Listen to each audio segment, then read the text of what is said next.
Hi, I'm Dr. Ebony Stone, and this is the Black Woman in the Corner Office. Hello, hello, hello, and welcome to the Black Woman in the Corner Office. I'm your host, Dr. Ebony Stone, and as always, I have a phenomenal guest today. You're going to enjoy talking with her.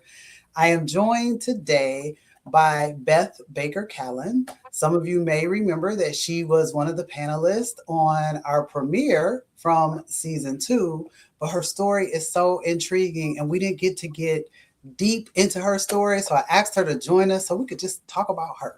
So that's what we're going to do today. Welcome, Beth.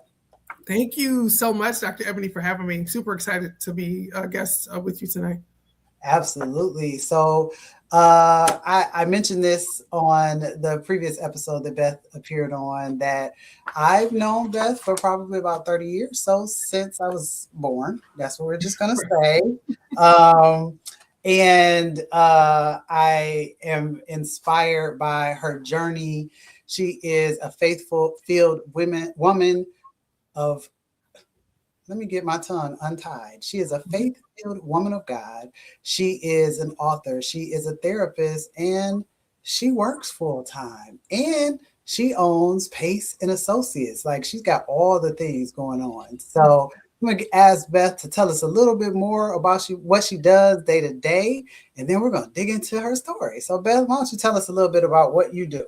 Sure. So, wow, where do we start? Thank you again for having me. It's truly a privilege to be with you and your guests on this platform. So, I am a clinical therapist by profession. I'm a social worker by profession. So, have a background in social work.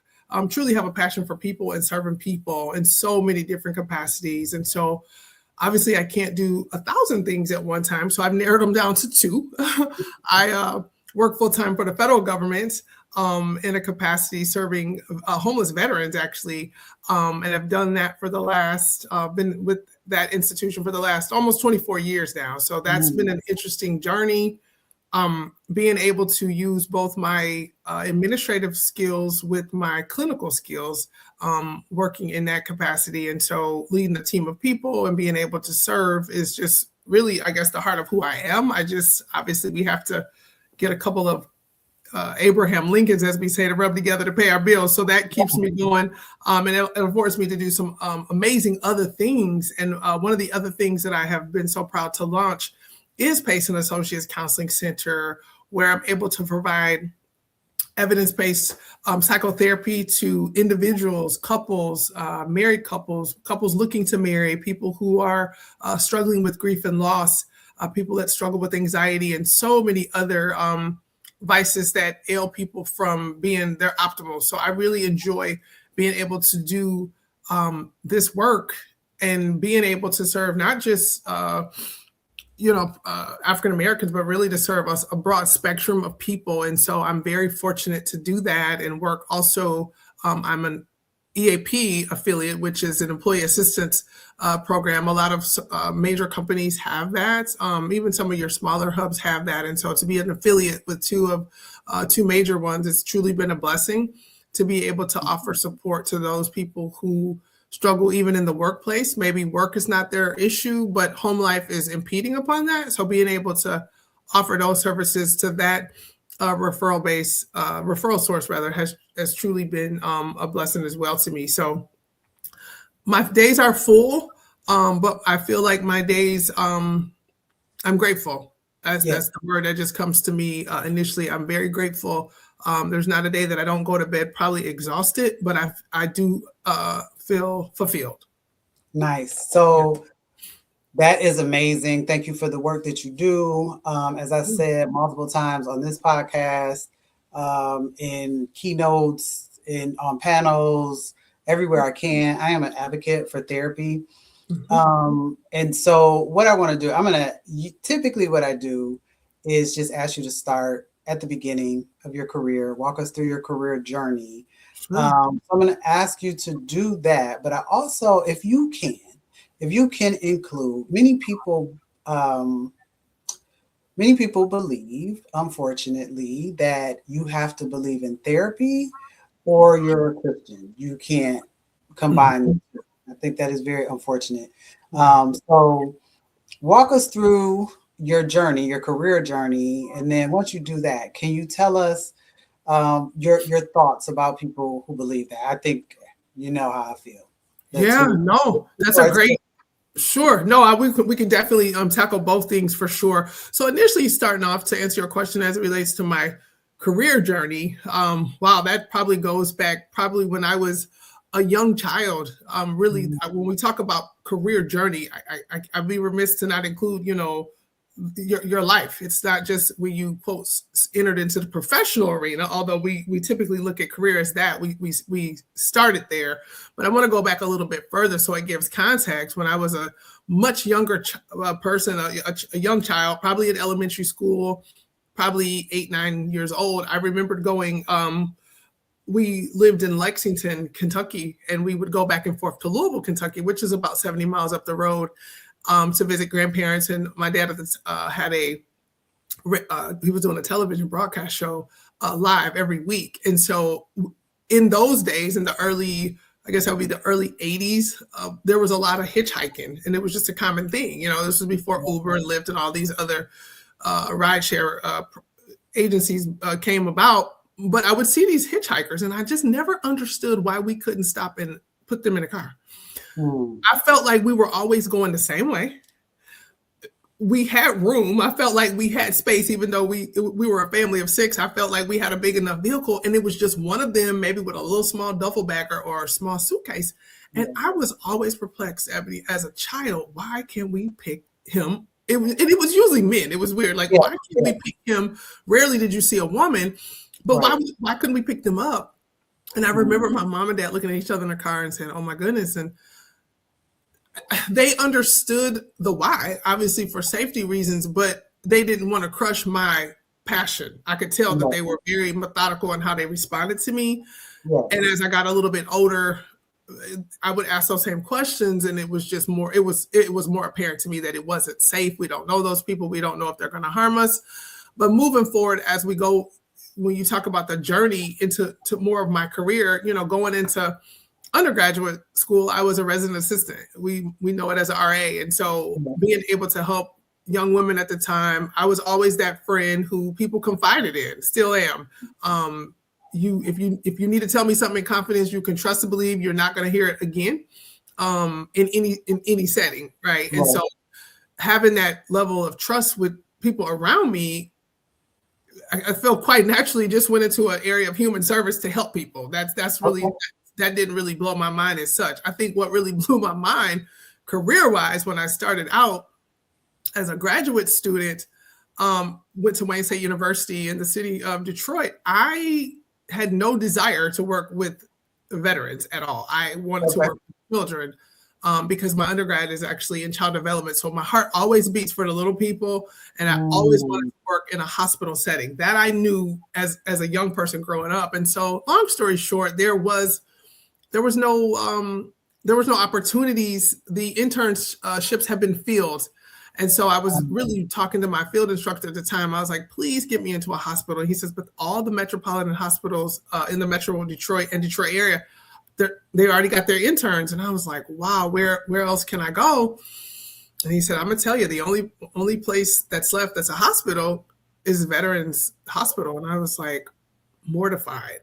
And you might say, why were you mortified? It wasn't that because you may say, well, I thought you wanted to be in the hospitals. I did.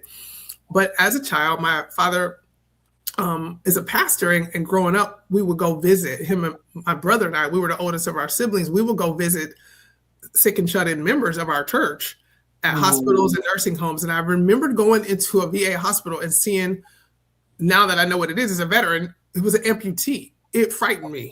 Yes. And I always had a fear of amputees. And so as a child, I correlated that into my adult life with, every person who is an amputee, I'm gonna probably see them at the VA hospital, right? So that was why I did not want to do an internship at the VA hospital. What sold me, I'll be honest, they were offering a stipend. I said, broke graduate student stipend, that works. Sign me up. Right. Sign me up. And so here I am, almost 24 years later, have built a career in that in that arena and have just had an amazing ride. It's just been a truly remarkable experience. You know, some ups, some downs, more ups, obviously. But that's how I got off into my professional career with the federal government. Did a few other things prior to coming to work for the government, but I've done most of my career there, and then moved into,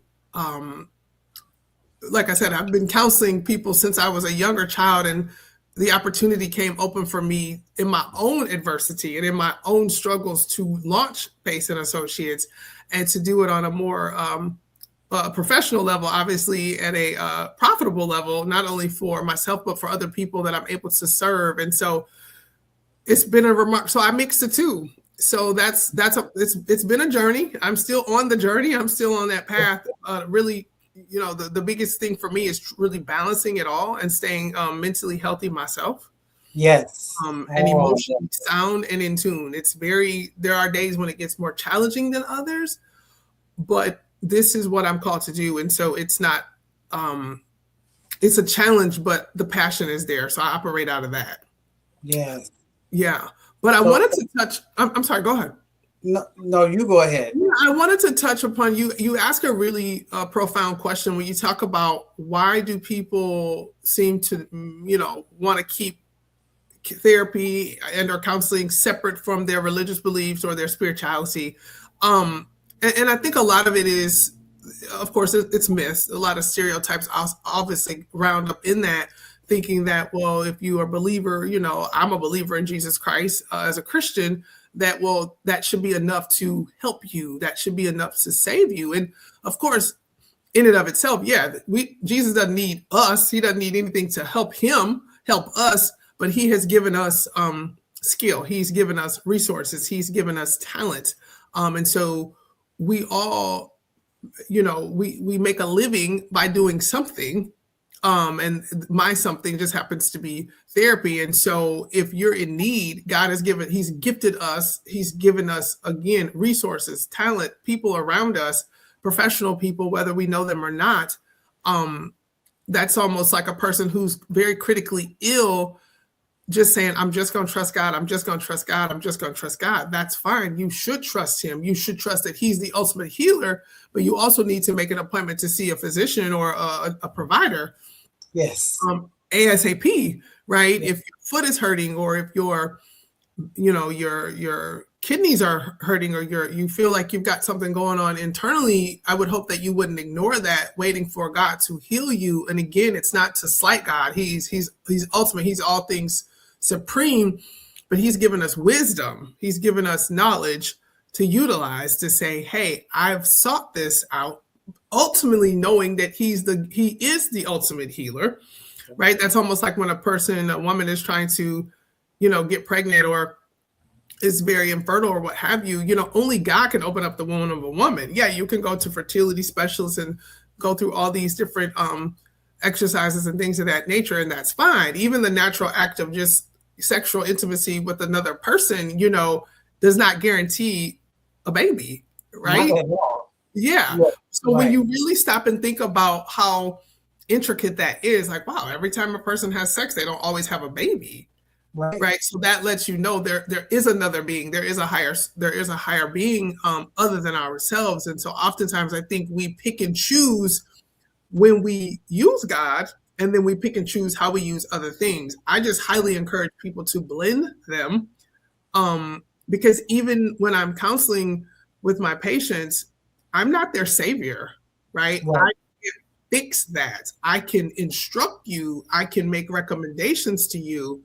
But if your heart is broken, I can't mend a broken heart. If your mind is jaded, I can't re-regulate your mind. I can work with your psychiatrist to look at different, you know, medications for you and different treatment programs. And we can look at, like I said, so many different evidence-based practices. But the core of that, way out of my hands. Right. I chuckled because you said we don't, you know, every time we participate in sexual intimacy, we don't have a baby. And I'm like, thank God. Because being a married woman, I would not want to have a baby every time. That's what I'm saying. Thing, right? Yeah.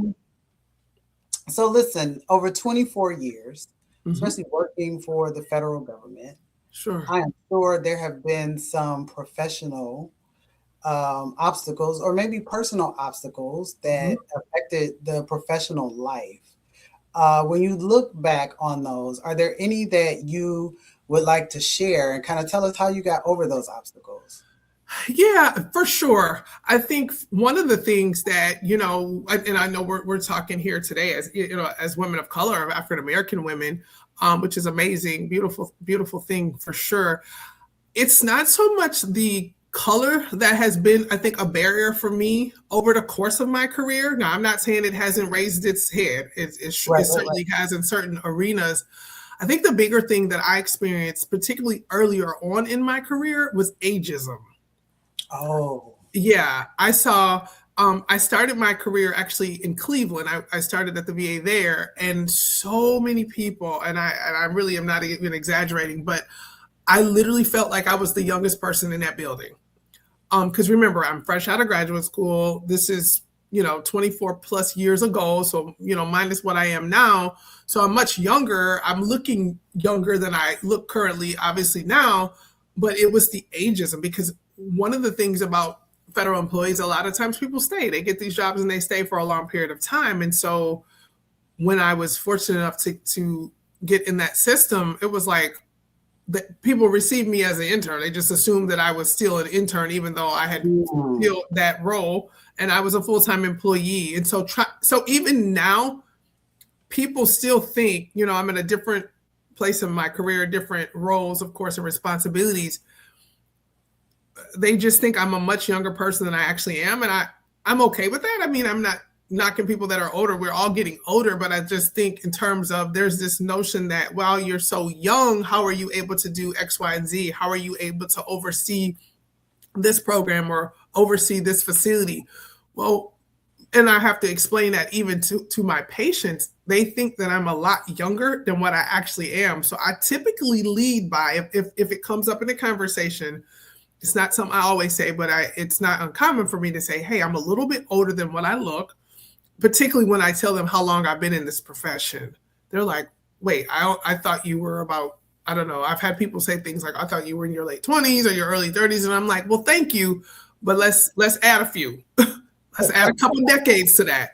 Right. And but I say that to say people who, youthfulness and young people, it can get a bad rap. It can get a bad, it's a stereotype that you don't know what you're doing or you're not seasoned enough, right? And it's really interesting. Or I know when I was working years ago, this is before federal positions and other things came about, I was doing some in-home counseling, working with young mothers who had lost their children so that they were wards of the state because mm, of some things that they had suffered from or what have you. And they would always ask me, do you have any children? Natural question, fair question. And I would always get so stumped because I didn't want to lie.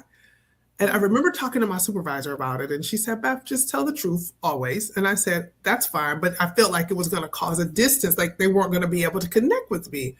She simply said, and I took that and I've held that true to this day. She says, no, tell them, no, I don't have any children, but I'm certainly skilled enough to help you in raising yours mm, or to educate you to what's going on with your child, right? And so in certain areas where people ask you, well, you know, do, particularly in a therapeutic situation, people want to know that you've experienced maybe some things that they are bringing to you. I don't always have to experience the same exact thing you're experiencing to be able to help you. Now, correct. if we're able to align ourselves with some similarities, that's fine. There's depth to that, but it doesn't make me inadequate or inept because I don't have that same concern that you have, right? I don't know, fortunately, what it's like to lose a parent. I can't say that. I've lost grandparents, I've lost other family members, but I'm not going to sugarcoat that. But certainly I understand the impact of grief. I know the impact of grief and loss. So being able to be wise enough to be able to recognize when people have their vices of you, even though that's not your vice. I am the age that I am. We can't change that, right? Right. But So I've seen that over the course of my career is more ageism than racism. Mm. Yeah. A couple of things that you said that are so powerful that I think about. I used to carry a certain amount of, I think it was guilt that I carried that Mm-hmm. I didn't have being born and raised in Detroit. Okay. I didn't have even though I don't come from a lot of money, um, I didn't have the traumatic stories Okay. that so many inner city youth have, right? Mm-hmm. Yeah. I actually felt guilty. Like, Mm-hmm. um, why me? Like, why don't I Mm-hmm. have these stories? And because I don't, then perhaps, I don't have, perhaps I can't be as helpful. So I Okay. think it's very Yeah. powerful that you say, and you work through that, and I'm Mm-hmm. past that now, right? Sure. Sure. You don't have to have the exact same experience Yeah. to be able to help someone. Mm-hmm. And it's so funny because me and my brother talk about it all the time. Like, Mm-hmm. by the time we realized that we really were poor, we Yeah. were doing all right. Yeah. Like mom and dad had worked through it. We Yeah. didn't, there were just some things that were just normal to us that Mm-hmm. we Yeah. didn't even realize were indicative of us being a low income family at the time. Sure. Like everybody eats beans and franks, right? That's what we do. Like we used to Yeah. ask for it. And you did put mustard and ketchup with it, right? You did add that. You did Yeah, add those condiments, of course. yep. No, I get it. Yeah. Everybody, I remember one. I had to be. Let's see. My brother was in kindergarten, so I was probably third grade, Okay. and he was in half day kindergarten. He went to afternoon kindergarten, and I would walk home to the babysitter. So clearly a different day and time because I Right. walked home by myself to pick him up, and we ate lunch. And Beth, I kid you not, every day for at least a semester, we had grilled cheese and tomato soup for lunch. We didn't Typical. know. That was just what you do. So anyway, I say that to say, thank you for sharing that. Mhm. If you were to give advice to someone who is in your shoes, which by the way, you look amazing. Oh, Um, thank you. so kudos to you for looking 25. I've known you 30 years, but I'm not even gonna take none of that credit. I'm gonna give all glory to God and my parents good the G's. I'm just a byproduct of them. yes, I love it. I love it. What advice would you give to someone who's like, listen, I know I'm skilled, but people look at me and they see a kid? Yeah. That's a powerful question because, like I said, it happens. Has happened so often, and it continues to happen to me.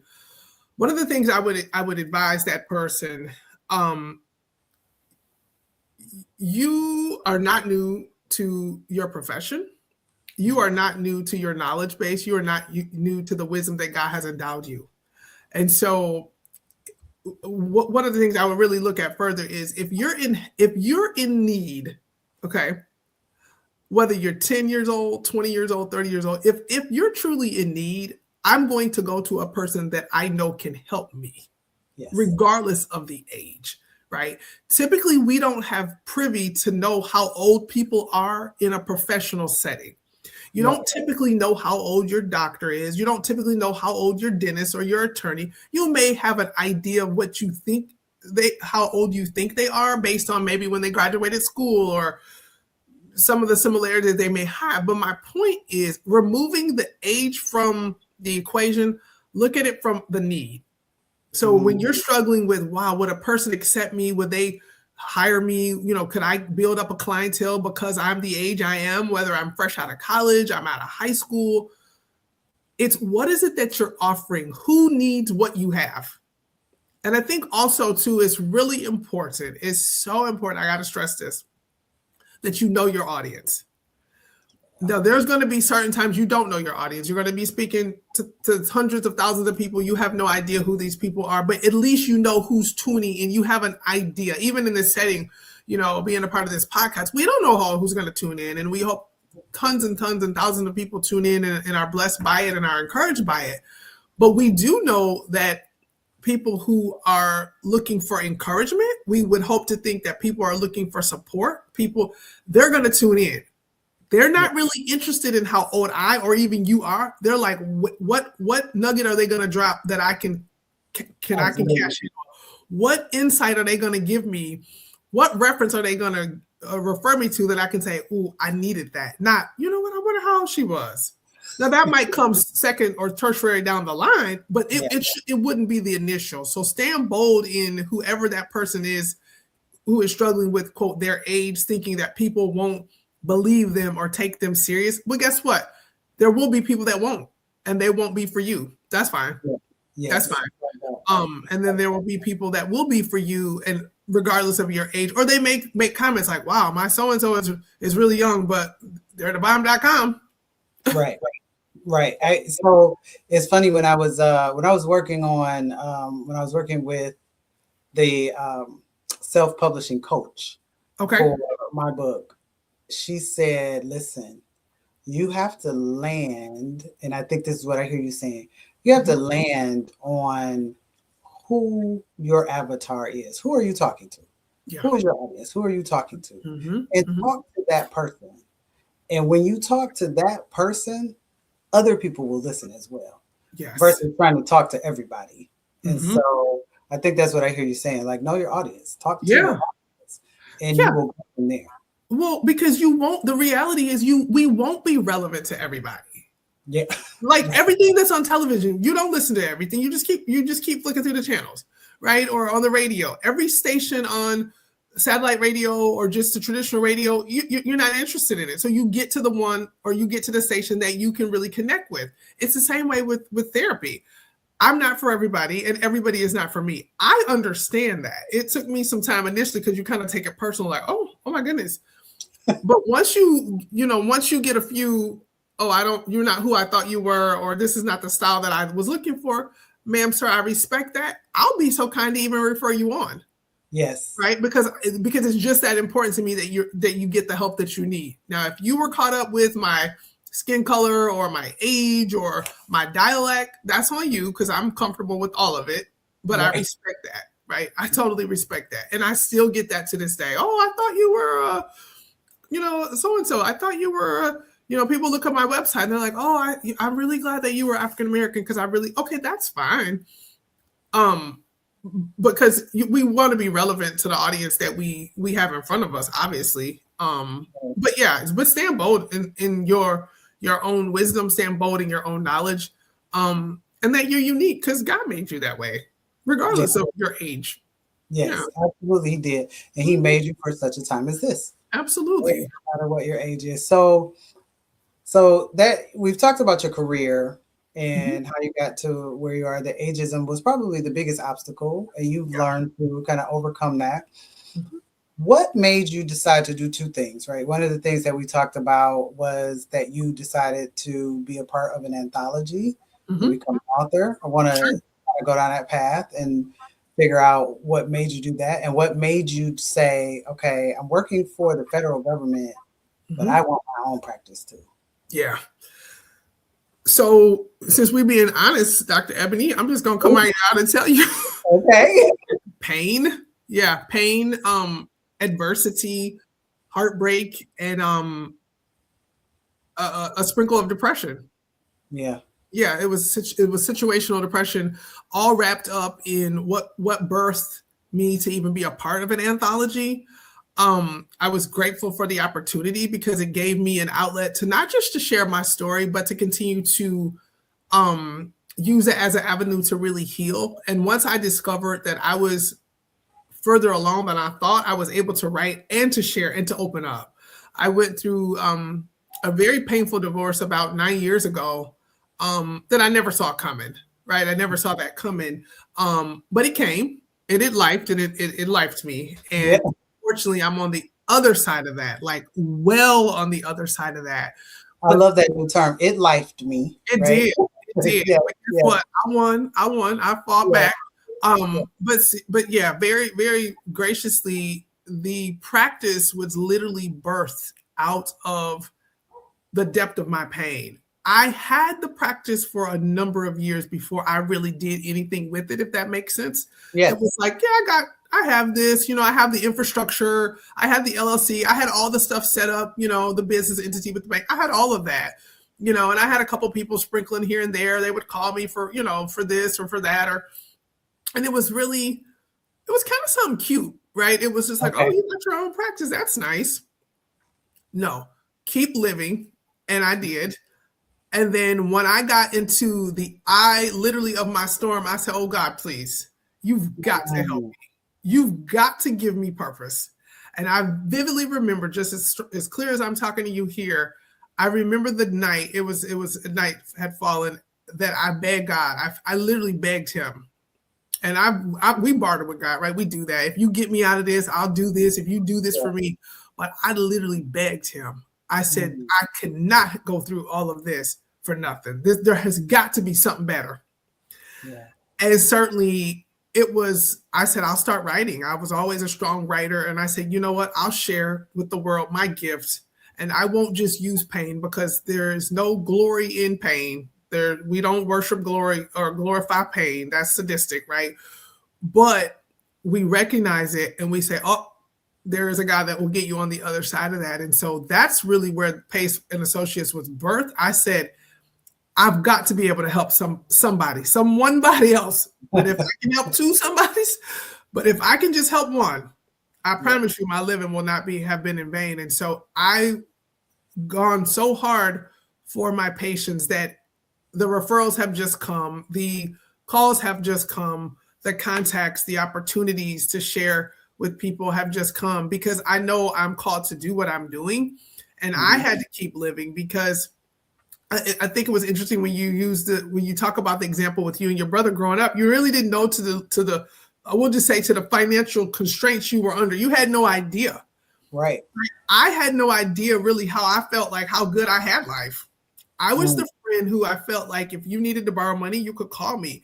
If you needed me to come pick you up or keep your children for the weekend, you got me. If you needed whatever, I was just always that person that was there for a lot of people. And I just looked back and I felt like, well, not that I solicited pain or solicited adversity, but I felt like I had a really good life. Like, wow, I've been afforded a wonderful education. I come from a loving Christian home, free of abuse and violence. Like, I just felt like I would read about people. I'd hear about people. I had friends that had gone through all kinds of hell. And I was like, God, I'm not looking for trouble, but this is kind of strange how I'm living pretty good. Oh, but keep living. Keep living. 2018 turned my whole world upside down.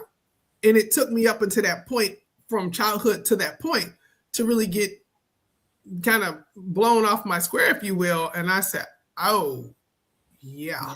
And so then I began to question myself, like, this could be my life, not me. And I have to give credit to my dad, who said, I need you to accept what has happened. This is your life. This will not be the end of it, but this is your life. And this is a part of it. So when we talk about that journey, I'm journeying through. I will never stop there, but I made a conscientious effort to choose joy. And that's what I really promote with my practice. It is a choice. Yes, depression is real. It is not some mythical, demonic illness that some people think, oh, you're filled with the devil. You're filled because you've got psychosis or you have schizophrenia. No, those are real illnesses that need to be addressed, right? But even in those illnesses, just like a physical ailment, you might have diabetes. You may have, hypertension or, COPD and all these other things that ail us, but that doesn't have to define you. So I chose not for depression to define me. Right. I said, oh, no. I need to do something. Yes, I'm hurting. Yes, I'm in pain. I'm in a lot of emotional pain.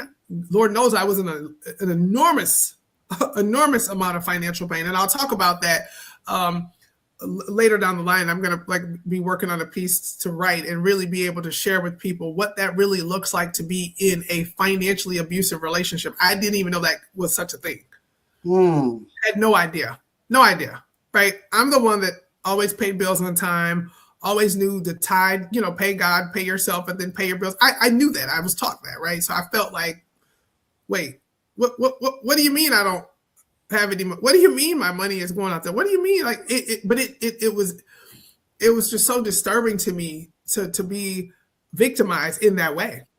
Never was in Mm, a physically abusive relationship, right? But certainly was in a financially abusive one. And so to have to go through what I went through, oh my goodness gracious, uh, yeah, I'm getting teared up just thinking about it. But by the grace of God, I was able to overcome that. A lot of support around me, a lot of professional support around me, some attorneys around me. I mean, it was a lot of. I expended an enormous amount of money, and looking back, it was nobody but God that I didn't lose my mind behind that. I tell yeah. people all the time, and I say it very humbly, because being a mental health provider, we sometimes we talk loose, and people say, "Oh, that's crazy," or that's no.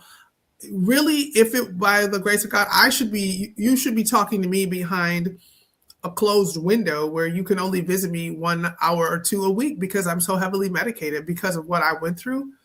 But you're not. We're able to talk freely Yeah. here. And so I'm grateful for that. And so because of that freedom, I have to be able to help other people. I just have to. I don't push myself on people, but I certainly extend my services in a very professional, compassionate manner that is going to help you because I can relate now. Yes. I'll be honest with you. I was probably prior to 2018, I was probably more of a textbook therapist. Mm, I've read a lot of books, I've studied a lot, I've gone to a lot of webinars, seminars, you name it, I was there, right? Gotten all these continuing education units that you have to keep your license current, all this kind of stuff. right. Oh, but after 2018 hit me, oh no, I'm telling you from my experience. Now we can Yes. back it up Yes. with the books, the textbooks, but I'm telling you from what I know. So that's where the epitome or the cornerstone of really of PACE was birthed.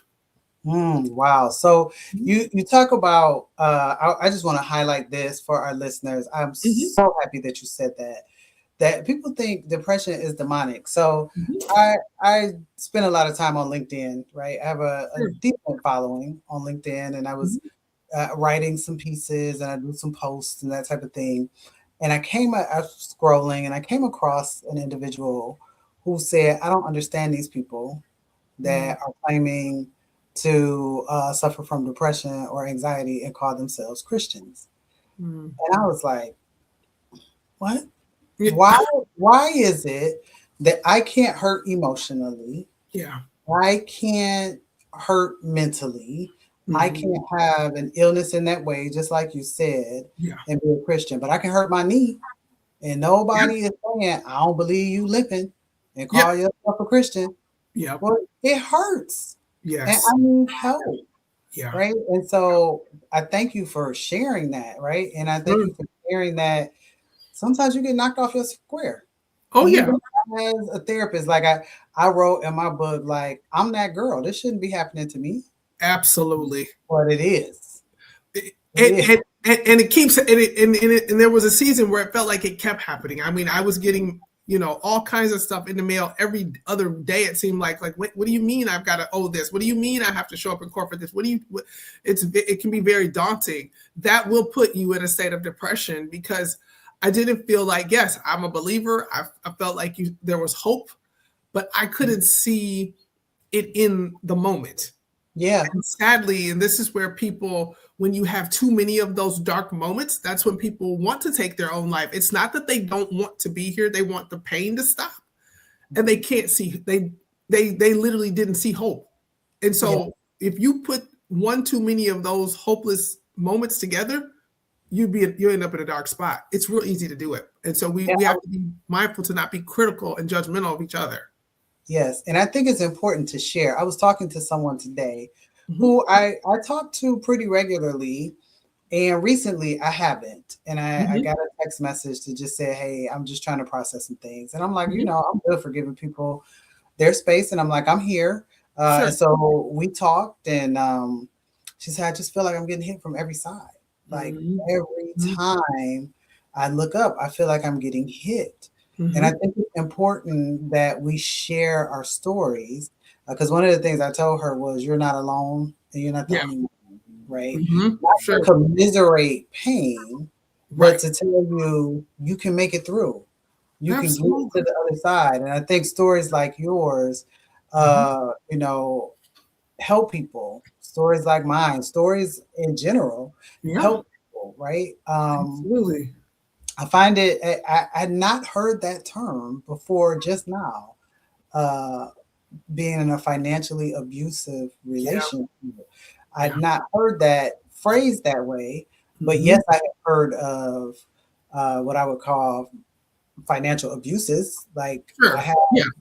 heard of those. hmm So I think it's really courageous of you to hmm share that story and also very helpful for Sure. people to recognize, like you said, it was 9 years ago. hmm Now you know, you're like, Well, it's but I got really through it. But it wasn't easy. Like it I wasn't would it. guess you would take a step forward and then get a letter in Yeah. the mail and be like, Yeah. what in the world? Or how can I even save money if I have to put so much of it out? And I'm thinking, wait, and I think what really bothered me the most, it was expenses that I wasn't incurring on my own.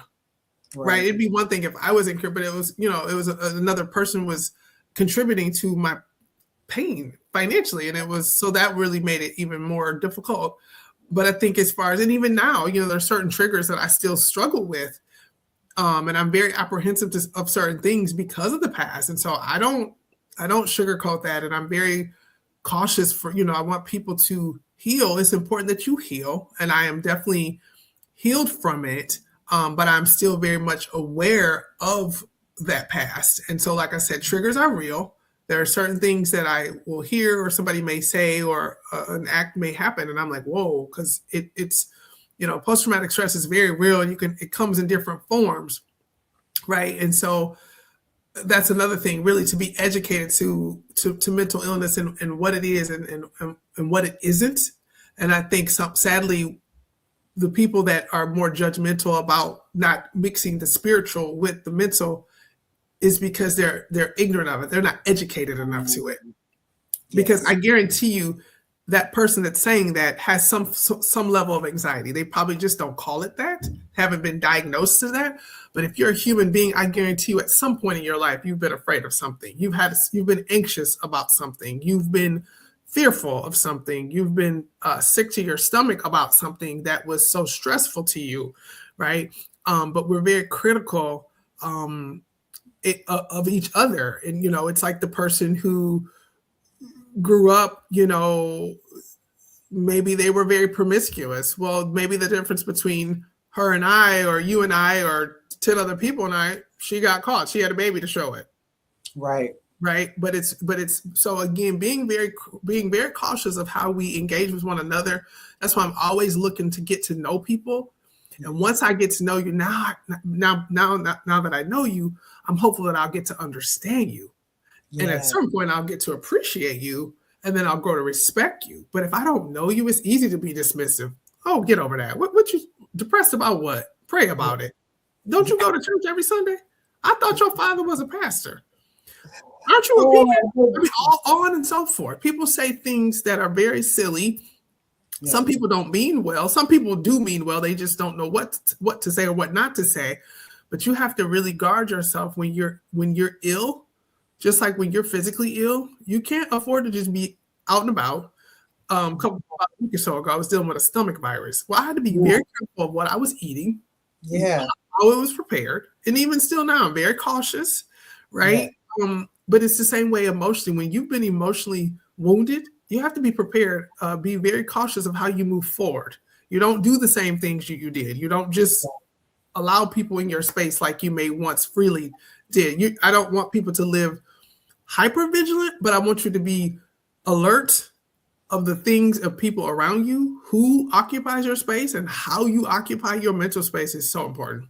Yes, I think that analogy is amazing. It takes me back to my mother has had two bone marrow Mm, transplants, and she okay. has fought and won the battle against cancer twice, against multiple myeloma twice, which is Yes. now in remission. But I remember the first bout.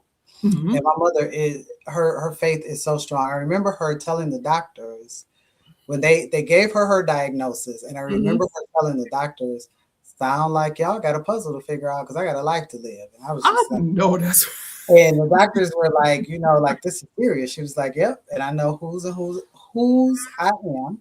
that's right. So y'all got some work to do, right? But Yes. when she had her transplant, anybody that knows anything about a transplant, they knock your immune system out. And Yeah. so she did not have an immune system at all. Hmm. And then they do the transplant and then they build your immune system back up. Hmm. And so it's very important that she not be around a ton of germs, Yeah. right? Right. Right. So it was written, in the post-op instructions that she couldn't be around people who had just had live vaccines and things like that. Hmm.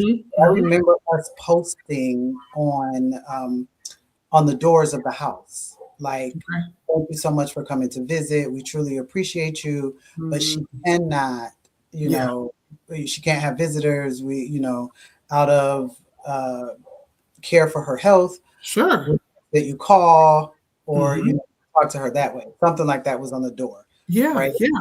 All the doors of the house, and Hmm. then we kept most people out. Like Yeah. if you were not her husband, my dad was still alive then. If you Hmm. weren't her husband, one of her children, and some of her grandchildren, because at the Yeah. time, some of the grandchildren were younger and Hmm. getting School vaccinations. age. Yeah. Yeah, so we kept them out.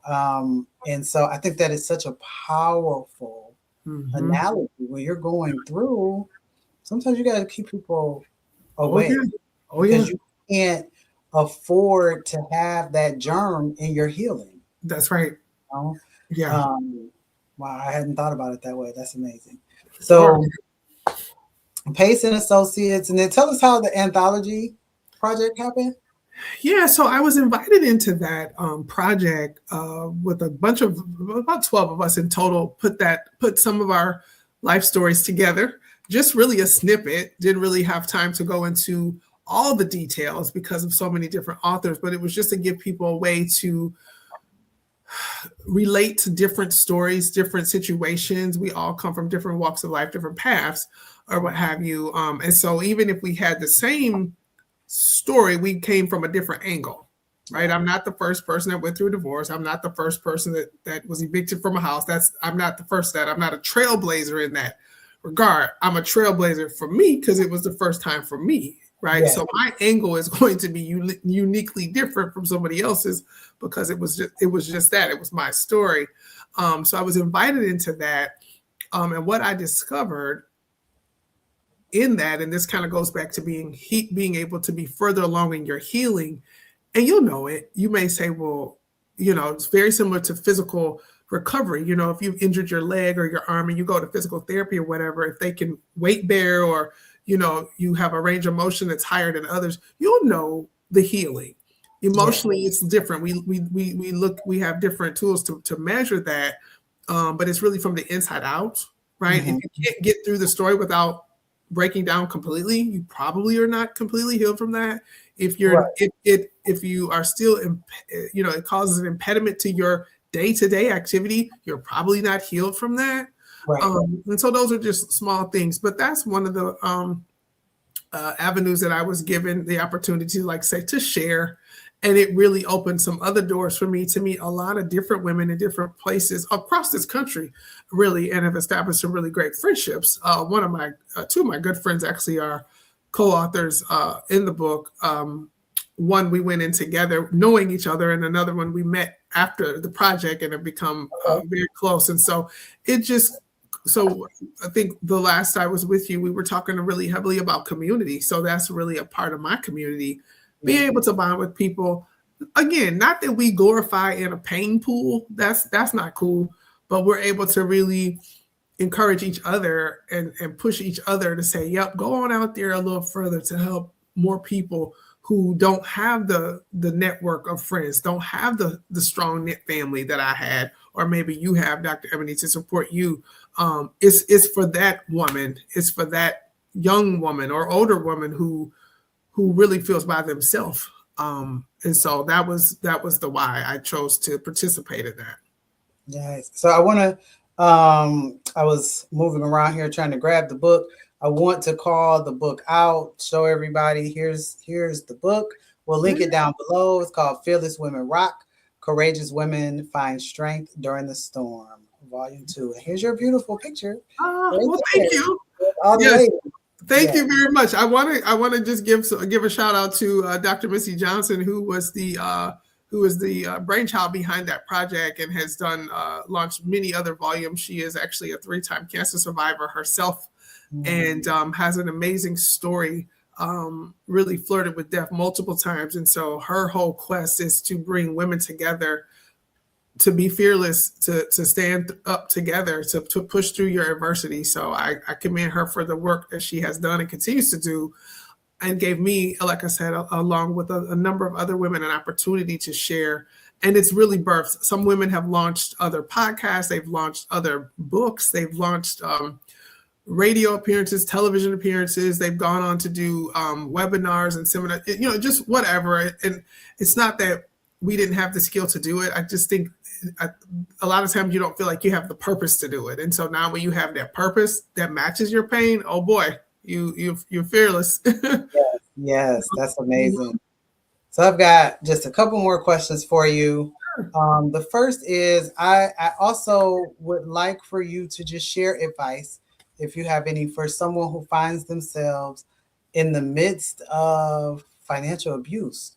What would be your advice to her or them in general, but specifically our audience is mostly women? Sure. Yeah.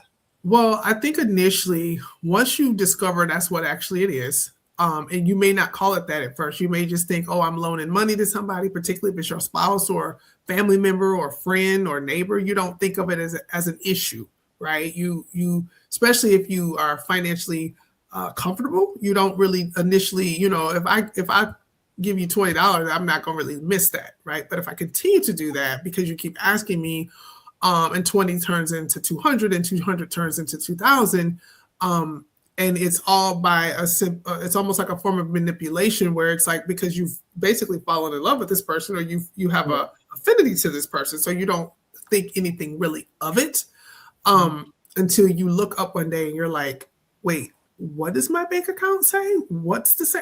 Wait, what's going on? And I think the other piece of it is when you realize that the money that was given, there was not a lot to show for it. Right. That was the burning piece for me. It was like, okay, I don't have a problem really giving you or gifting you this, but what's the byproduct of it? I don't see the results. Right. And so I'm truly not getting an investment on my return here. I'm not getting a return here on my investment, rather. I'm not seeing that.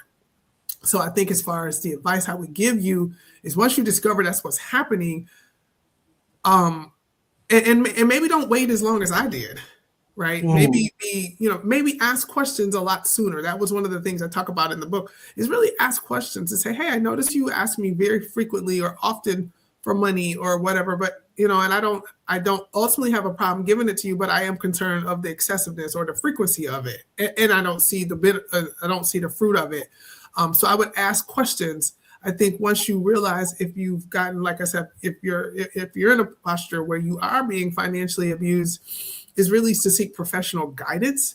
I had to seek an attorney. I am not ashamed to say, and I think I'll say it in this platform, haven't really gone public with this yet, but was planning to. But I thank you, Dr. Ebony, for giving me a safe space to do that. But I actually had to file bankruptcy for that.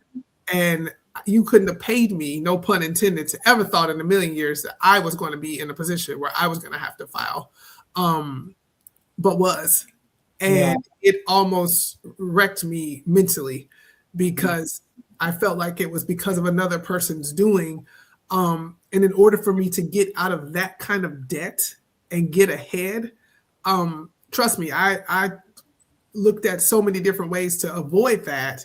One of my best friends, my childhood friend, is a CPA by profession who is a president of a bank.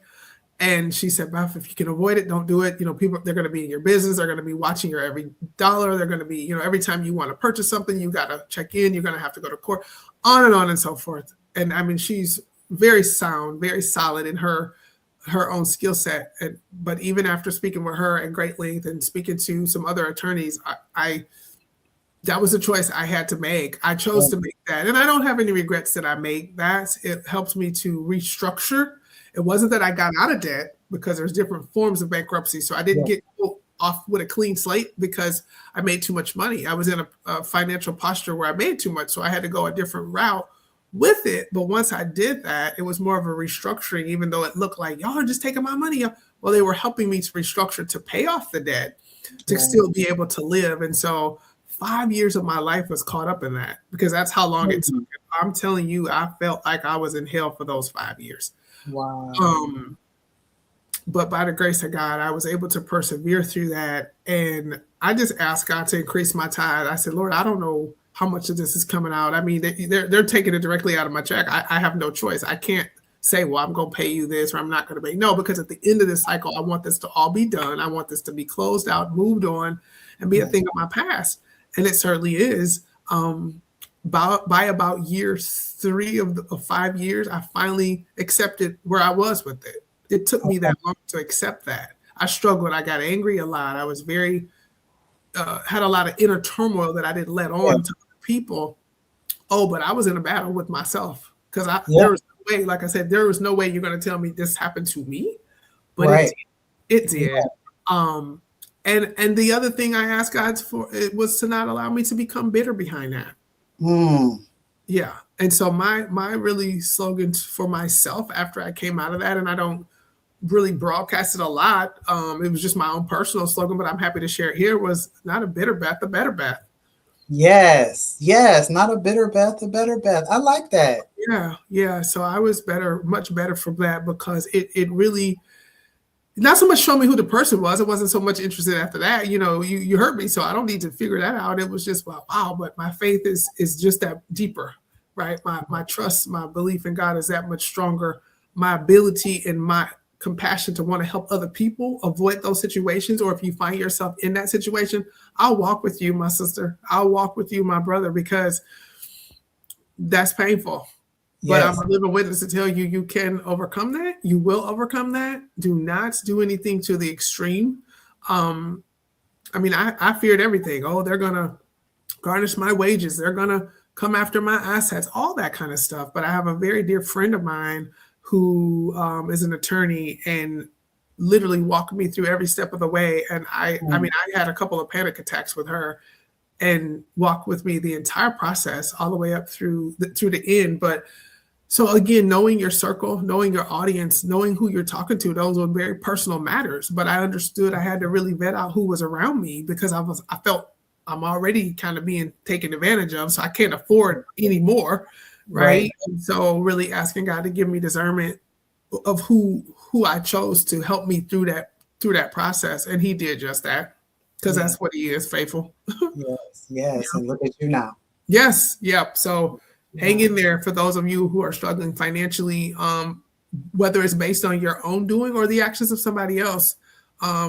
There's help, and you can restructure yourself, and you can move beyond that. What's one thing about money? If you structure it right, you can make more. If you save it, put it away, you'll have some, right? That's the only commodity that you can get more of. Other than that, everything else is for naught. But money, you might go broke, but you can make some more. You can make some more. Yep. Yeah. Yes. I thank you for feeling safe enough to share that here, because I'm sure that somebody listening needed to hear that, because he or she is trying to figure that out. Absolutely. Right? In that position and trying to figure that out. So thank you for sharing. You're welcome. So I know we've been talking for a while. I'm going to wrap us up here with just 2 more questions. Sure. And I'll go to you both at the same time. Okay. First question is, I know just because of the last time when you were on the panel that somebody is going to say to me, how do I get in touch with Beth? How do Yeah, I follow Beth? What do I do? So tell us sure. how, what's next for you and how we get in touch with you. Yeah. And then, um, the question I ask all my audience is if somebody decides to make a movie of your life, Hmm. what do you think it should be called and who should play you? Wow, that was pretty amazing questions. So let me start with the first one, the contact. If you want to contact me, if you need additional support or if I can help you professionally, happy to do that. Several ways you can reach out to me on my website, um, www.paceandassociates.com. That's all one word, www.paceandassociates.com. Or you can call the office. You can call the office there and ask to speak with me and schedule an appointment if you so choose. That's area code 248-702-4145. Again, that's 248-702-4145. And I do offer both in-person and telehealth appointments. So if you're interested, I even work with people that are across state lines because of distance or work schedules or what have you. If you prefer to be in the comfort of your own home, that's fine, or your office.